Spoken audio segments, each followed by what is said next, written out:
1, 2, 3, come on. Come on, come on. Come on, come on.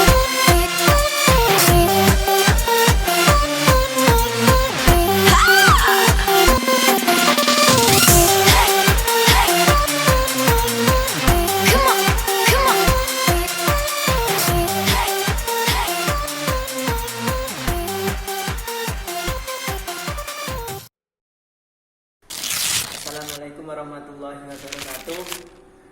Di sini kami dari kelompok 7 akan menjelaskan tentang relasi Islam dan keindonesiaan, yakni ide-ide pembaharuan Islam dan neo-modernisme Islam perspektif Nurholis Majid.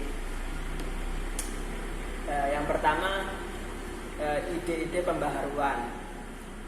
Gagasan pembaharuan masuk ke Indonesia setidaknya melalui 3 jalur, yakni yang pertama haji, terus bermukim, dan pendidikan, yang kemudian menginspirasi umat muslim Indonesia. Adapun penyebab terjadi gerakan pembaharuan Islam oleh karena adanya kesadaran atas realita di dunia. Islam yang sedang dalam kemunduran, keterbelakangan, dan kejumudan pada suatu sisi, dan kemajuan di dunia barat modern. Gagasan pembaharuan pun mengambil tema yang berbeda sesuai dengan konteks lokal yang bersangkutan dan cara pandang setiap pembaharu. Pembaharuan dalam Islam pada dasarnya adalah sebuah usaha kritik dalam diri untuk memperjuangkan dan menegaskan Islam selalu sesuai dengan situasi baru yang dihadapi umat Islam. Dalam pembaharuan di dunia Islam, Fahlur Rahman membagi sejarah gerakan dan pembaharuan pemikiran Islam ke dalam 4 tahap, yakni revivalisme, pramodernisme, modernisme klasik, yang ketiga neo-revivalisme, dan yang keempat neomodernisme. Tahap tersebut yang masing-masing menyajikan model gerakan yang berbeda. Namun demikian, dari tahapan satu ke tahapan yang selanjutnya merupakan sebuah kelanjutan, bukan pergeseran atau perubahan yang terputus. Nah, secara umum pembaharuan Islam mengarah kepada 3 kecenderungan, yakni menghidupkan kembali ajaran-ajaran Islam sebagaimana pada masa awal Islam. Yang kedua, penselarasan antara paham keagamaan Islam dan modern yang ditandai kemajuan dari ilmu pengetahuan serta teknologi di dunia barat. Yang ketiga, bersifat netral terhadap persoalan teologis dan modernisme, dan mengarah pada kecenderungan untuk menggunakan berbagai kemajuan modern meskipun bersumber dari di luar Islam. Nah, ide dan gagasan pembaharuan tersebut dikeluarkan dengan istilah aksentuasi atau penekanan yang berbeda seperti tajdid dan reformasi, baik itu dari dunia luar ataupun dari kesadaran pembaharu tersebut. Dan dalam ide pembaharuan ini ikut mewarnai pemikiran gerakan Islam di Asia, khususnya Indonesia, dengan melihat latar belakang dari kehidupan tokohnya.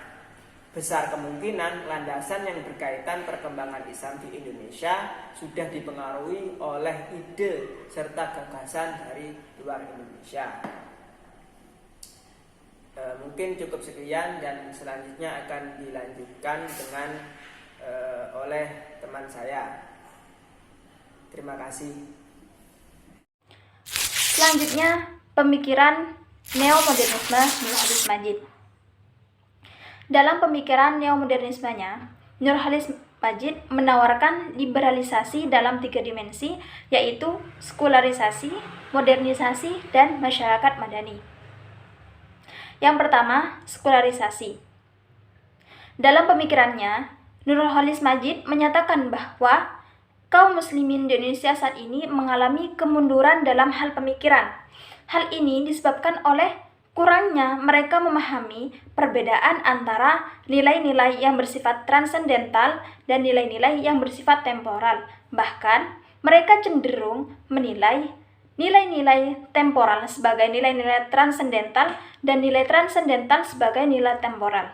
Sehingga, melalui pemahaman tersebut, Islam dianggap sederajat dengan tradisional yang paten dan tidak dapat dirubah.